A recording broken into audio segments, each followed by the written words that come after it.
Good evening, you're watching Primetime Debate. I'm Tamanna Inamdar. There will be no stay on the purchase of electoral bonds. The Supreme Court has directed all political parties to submit details of donations received so far through electoral bonds to the Election Commission by the 30th of May. The information has to be handed over to the election watchdog in a sealed cover. The Supreme Court's order comes after a group of petitioners challenged the validity of electoral bonds. Electoral bonds were introduced by the government in January last year, and they make it possible for registered political parties to receive donations while keeping the identity of the donor anonymous. To talk more on this very crucial move, I'm joined today by Jagdeep Chhokar, founder member of ADR, the key petitioner in the case, Prashant Bhushan, a senior lawyer who represented ADR in the Supreme Court. I'm also speaking with former Election Commissioner T.S. Krishnamurthy, and I'm joined by senior advocate and BJP leader Hitesh Jain as well. Welcome to all of you. Let me start by asking Prashant Bhushan how he sees the interim order of the Supreme Court today. There's no stay on the bonds. There is going to be some kind of transparency to some extent where the names of donors will have to be declared, but it goes to the EC in a sealed cover. Is it a victory for your cause? Well, it is a step forward, but I wouldn't say that it's a full victory because there are two problems still. Firstly, you see, it will be open to the political parties to claim that they don't know who is the real person who has given these electoral bonds to them, because they may well turn up and say, look, I mean, somebody came, some courier came and he gave me these electoral bonds, and I don't know who purchased these electoral bonds because the name of the donor is not written on the electoral bonds. This is the first problem. And the second problem is that even if they disclose the names are given in a sealed cover to the Election Commission. It is important for the country to know, for the people to know, and in the interest of transparency, it is really the voters' right to know who are the people who are donating, because the suspicion is that much of this anonymous money through electoral bonds is really being given by companies who have received favors from the government by way of kickbacks and bribes to the ruling party, and that is why more than 95% of the electoral bonds have gone only to the ruling party. See, earlier there was a way of giving cash to political parties, which could be by way of bribes. So you had to give cash by way of bribes. But now through electoral bonds, a method of even giving bribes through banking channels has been opened up through this instrument of electoral bonds, because a lot of these companies which are wanting to give bribes, they may not have cash, but they may have money in the bank. So if they have siphoned out money through over invoicing, etc., then they can recycle that money through shell companies back to the ruling party, part of that money, by way of bribes. So therefore, this is what we suspect, that much of the money which is flowing into the coffers of the BJP is really bribe money, and that is why I suspect that the BJP is not going to disclose who the real donors are. They will say, look, I mean, somebody came and gave it, and we don't know who is the real owner of who purchased these electoral bonds. I get your point, but if the purpose of electoral bonds was anonymity, and let me bring Jagdeep Chhokar here, who I've spoken with several times before on the issue as well. If the purpose of the bonds is anonymity, then it is going to be a very valid point that these political parties can make, saying, I truly don't know who gave me this money.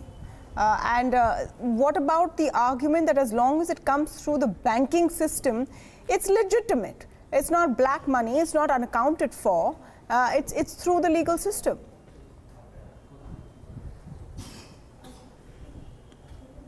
As a matter of fact, the primary objective of the electoral bonds, as repeatedly informed by the finance minister, is that to remove black money from the electoral and political systems.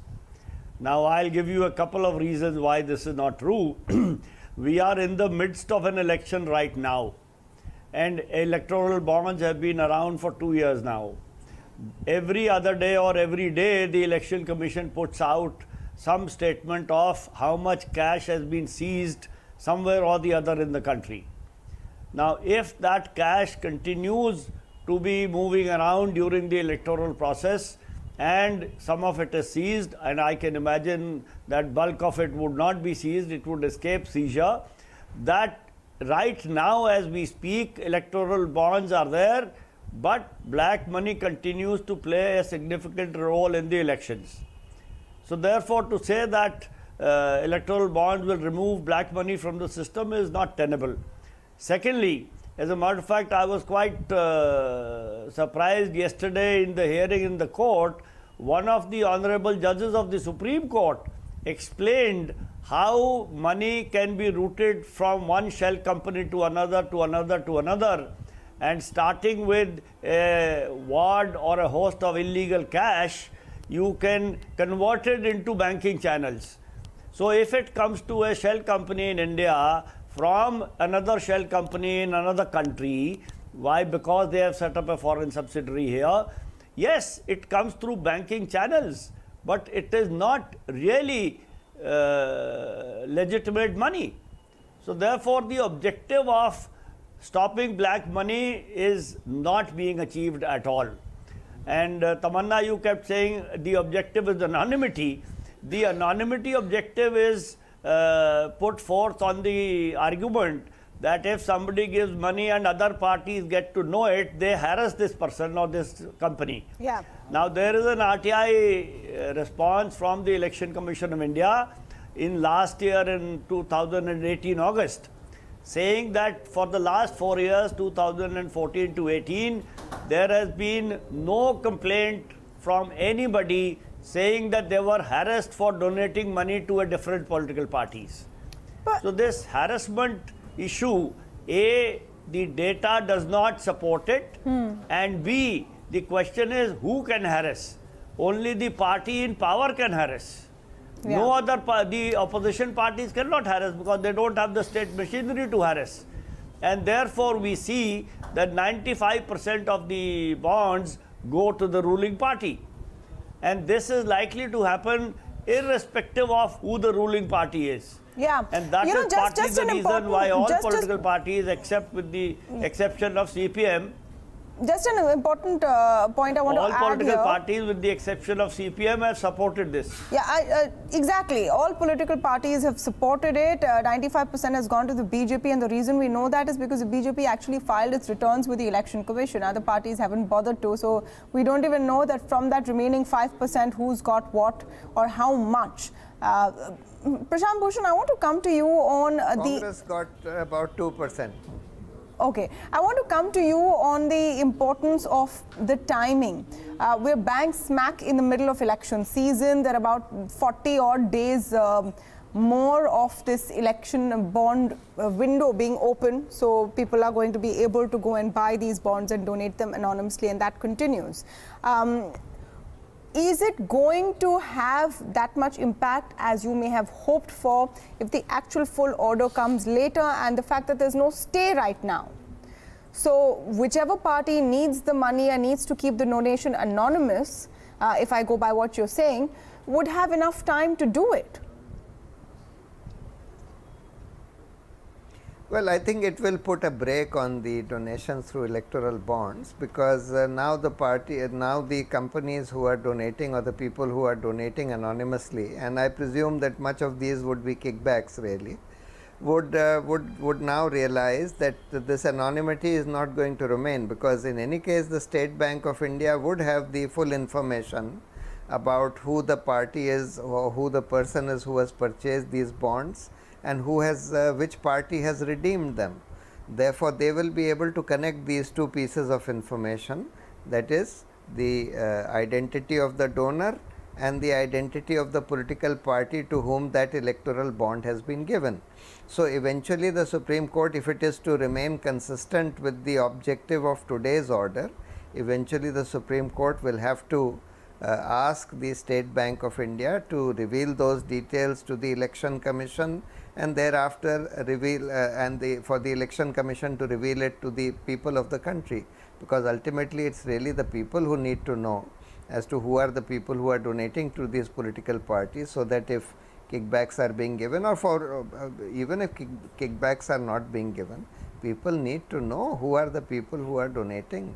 Just as the Supreme Court held that people have a right to know the assets, liabilities, criminal antecedents of the candidates who are contesting, people also have a right to know who are the people donating to these political parties.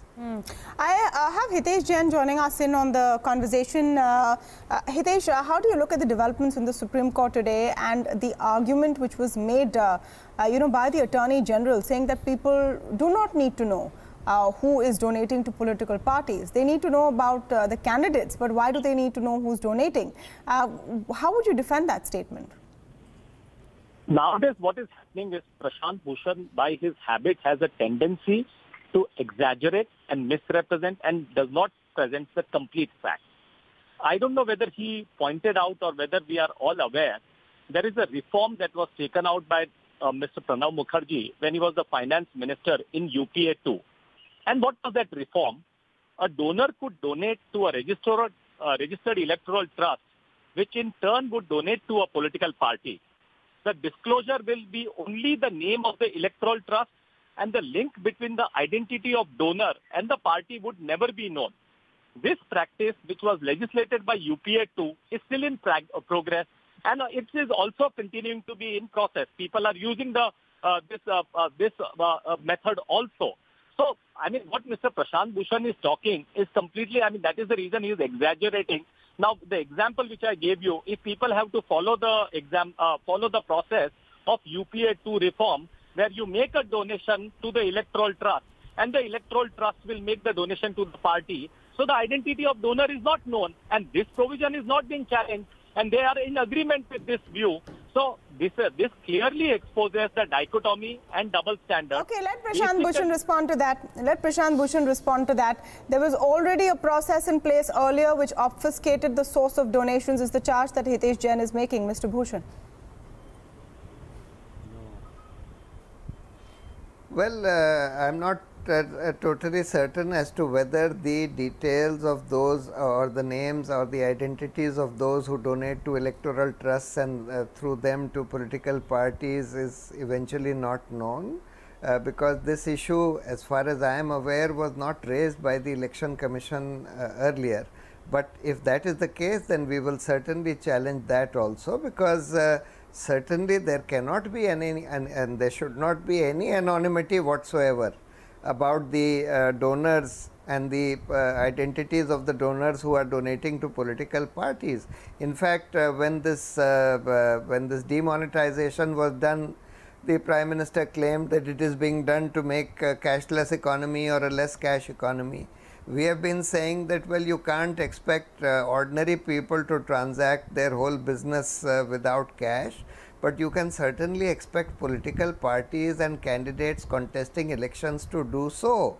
Therefore, why don't you make a law which says that no political party or candidate will spend cash, will take or spend cash, and will have to transact all his business through banking channels. This will eliminate this scourge of cash and black money which we are seeing today, or to a substantial extent control that. But unfortunately that was not done, and instead 3 retrograde amendments were brought in order to eliminate the ceiling on donations which companies can give to political parties. Also the point, Hitesh Jain, remove the also the point, Hitesh Jain, that if what is already there is incorrect and equally, non-transparent, it doesn't mean that condones the problems with electoral bonds. So if you could answer specifically on electoral bonds. Well, I am answering because the whole question they are talking about the masking the identity of the donor. Frankly speaking, one example I gave and Prashant Bhushan stands exposed. It is not a question of hiding electoral bond or the example which I gave you about giving the money to the trust What is this principle based No, upon? do you The agree? principle Do you is based agree in upon- Hitesh? Will Do you allow me to- agree? will you No, allow no. me to I'm speak? asking you. Will Do you allow me agree to in explain, principle? or Should you will only allow voters know? Prashant Bhushan to make one-sided No, commentary? that is Will why I've Quint called only you. follow- Hitesh, will I've Quint called you only to follow hear your one-sided? view. I've called you to Yes, hear your please view. allow me to complete. Yeah, let Please me allow me make to the question complete. specific. One sec, you complete and say as much Yes. as you want. Just let me make the question specific. Do you, in principle, agree that those who donate to political parties should have the right to be anonymous? That's the specific question. Well, yes, and this is a part of the reform, and the very fact with the likes of Mr. Bhushan, who files PIL at the drop of every hat, for 8 years he has not filed the PIL. He is also in agreement with the amendment. Now that when I'm telling him about this amendment, he's finding, oh, I don't know about such provision. Now, when you come to the Supreme Court, when you claim yourself as a learned counsel, you should know the prevailing law, you should know the prevailing system, you should not exaggerate, you should not misrepresent, you should give the complete fact. The fact This is was on the not masking even of an argument identity. of the Attorney Certainly General this on behalf reform of the which- government. Okay. The What you are amendment which I saying just told, now, the example not which even I the gave argument has of the not been government. challenged by Mr. Bhushan. He is not challenged, and the fact I am in complete agreement with the masking of identity of donor, because it prevents victimization, and second thing is at the end of the day, electoral bond is also a process where a clean, legitimate white money is coming in the system. Now I'll give you one more example. Okay. So what was the law that was... Hitesh, let me come on the points you made. Let me come on the points you made. Let me come on the points. You don't have to say everything in one go. It's a discussion. It's a back and forth. So let me come on the 2 points you made, and Jagdeep Chhokar wants to come in. So Hitesh Jain says that anonymity of donors is completely legitimate, and if it's coming through banking channels, it's white. Jagdeep Chhokar, would you like to respond to that? First of all, on the electoral trusts.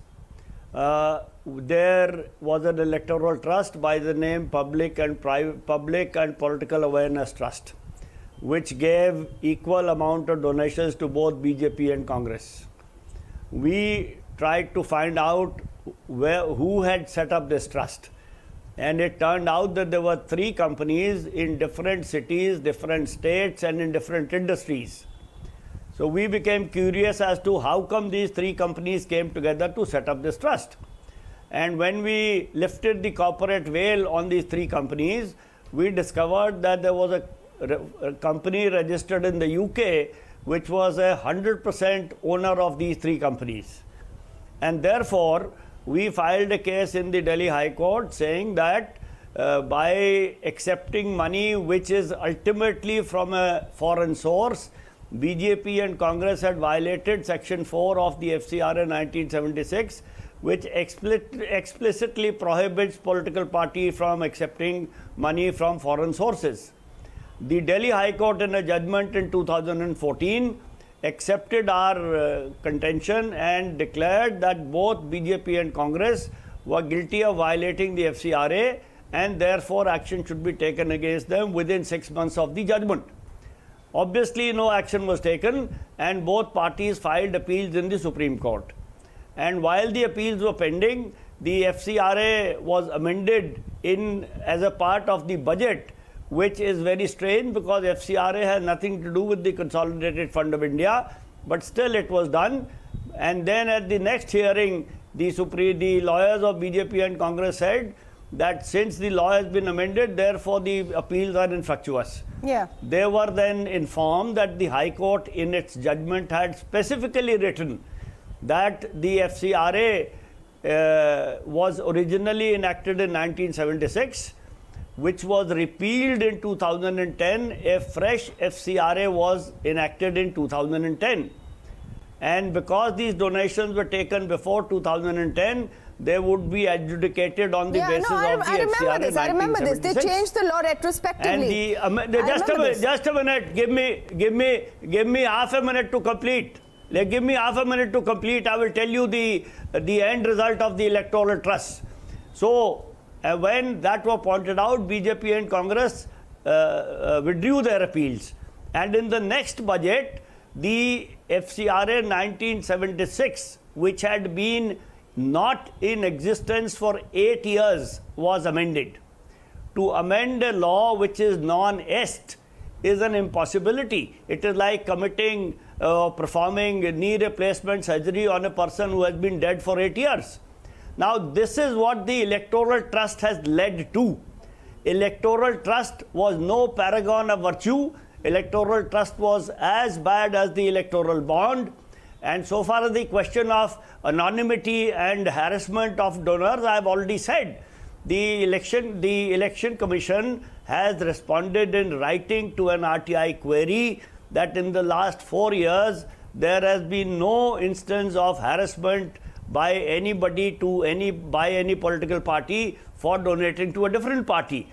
Now, this is a bogey. In any case, harassment is done by the party in power. Okay. So, therefore, harassment being the reason for masking the identity of the donor does not stand to reason at all. Okay, I have T.S. Krishnamurthy, former Chief Election Commissioner, on the phone, and I just want to get a couple of quick views from him, Mr. Krishnamurthy. First, your comment on the interim order of the Supreme Court, and also the arguments that the Election Commission has made in this case, where they've said, yes, we want transparency, we don't think it will stop black money, it will promote it, but they aren't against the concept of electoral bonds per se. Well, I just heard Mr. Professor Jagdeep Chhokar. I'm entirely in agreement with him. The issue of electoral bond is indeed a very clever device only to help some people. It doesn't improve the transparency in election expenditure. On the other hand, it increases more opaqueness in the election expenditure. Now, loss-making companies as well as profit-making companies, without any revelation of their identity, can keep on putting in money. And then electoral trust, about which he talked, that's again another, should I say, fraud, or at least it is certainly not right in the interest of transparency in election funding. So my opinion, the electoral bonds do not promote any transparency. On the other hand, it worsens the situation from the point of spending more money by certain parties who have so much of command over these electoral bonds. What is the position, you think, Mr. Krishnamurthy, that the Election Commission could and should take in this situation so far? Do you think there should have been perhaps a more vociferous opposition of electoral bonds since they came through?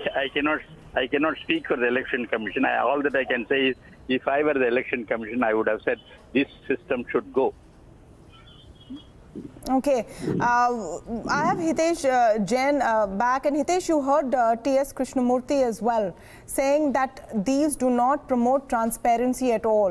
The earlier electoral trusts were bad, says Jagdeep Chhokar. The electoral bonds are bad. Let's come to the basic question of why people don't deserve to know who is actually funding the parties. And to say that these people will be victimized, these companies will be victimized, or donors will be victimized, then reflects very poorly on parties themselves. I will answer to this question also. And although Mr. T.S. Krishnamurthy is now talking about this, I disagree, because during his tenure also what was going on, I will tell you. And I have dealt with matters pertaining to political parties by experience. When cash were seized during the election, what the parties used to do at that time, legitimately they used to collect up to 2,000 rupees in cash.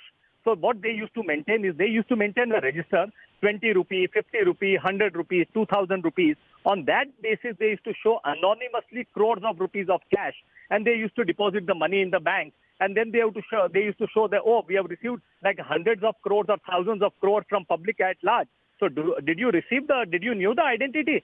And that, in fact, that was the worst practice that was going. People were siphoning the money from company. People were siphoning the money from government organization. Okay. And then basically all sorts of tactics were used. In fact, if you will notice, all these technicalities have been go by.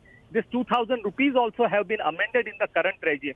No political party can deposit the cash. So, in fact, if maximum reforms have been taken, they have been taken by this government, or for the first time when Mr. Hitesh, then answer me one question. Answer one question. Then why is the Election Commission and why is the Income Tax Department still seizing huge amounts of cash? If election bonds have come and cleaned up the system, why are parties still dealing with cash and across party lines? I will answer the question.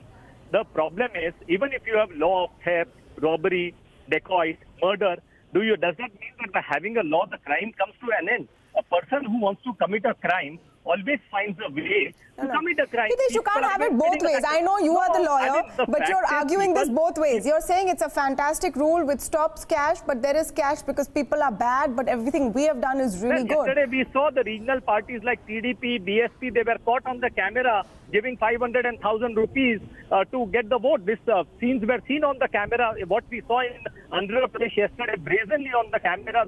Now you're going into cash for votes. That's a different thing. We're talking about electoral funding. Not only that, but that is what, if you allow a transparent fund, if you will allow a transparent I'm going to let Jagdeep Chhokar come into some of the points that Hitesh Jain is trying to make. He's saying that this is better than the previous system. Just before that, if I still have Mr. T.S. Krishnamurthy with me, since I just want to say something.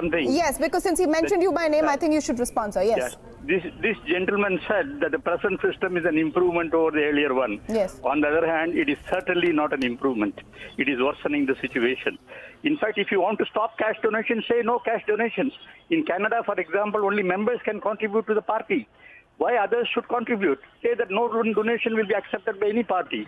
On the other hand, you say that we can pump in more money anonymously through the electoral bonds. This is worse than the remedy. Thank you very much. Okay. Jagdeep Chhokar, your response to the points that Hitesh Jain... You should have given the suggestion at that time. You no, but Hitesh, that's... Look, if you make the arguments on the merits of the case, Hitesh, and you have complete rights to... I have invited T.S. Krishnamurthy because I want to know his point of view. For you to now turn around and say, "Tab kyun nahi kiya," is hardly a counter-argument. I'm sure as a good lawyer, you have better arguments than that one. So let's not get personal. Let's not get into, why didn't you do that then? I know you have better arguments like that. I hope you do. Let Jagdeep Chhokar come in on some of the points that Hitesh is making, and let's talk about two things. He says it was bad even earlier, and the point about transparency. So far, have voters really in any clear way actually known who is donating to political parties? Let me comment on two issues. Number one, before I come to whether the voters actually have ever known, let me comment on the rupees 2,000 cash issue. Now, to say that today a political party can accept only 2,000 rupees in cash and that 20,000 has been brought down to 2,000 is not correct. 20,000 was the limit for disclosing the amount of donation received per donation, whether by cash or by check. And that would mean that even if you got 19,999 rupees, you did not have to donate it, whether it was by cash or by check. There was no limit for cash donation earlier. Up to 19,999, you did not have to declare it. Above 20,000, you were expected to declare it, but because it was cash, nobody declared it. Now, the disclosure limit remains at 20,000. The new limit for cash has been introduced at 2,000, which again, in my opinion, defies logic. When at the time of demonetization, we were all being informed that we should pay the rickshawala and the sabzi wala through Paytm and through digital means and through Beam and so on. I don't understand why can't political parties also accept money through digital means. That is point number one.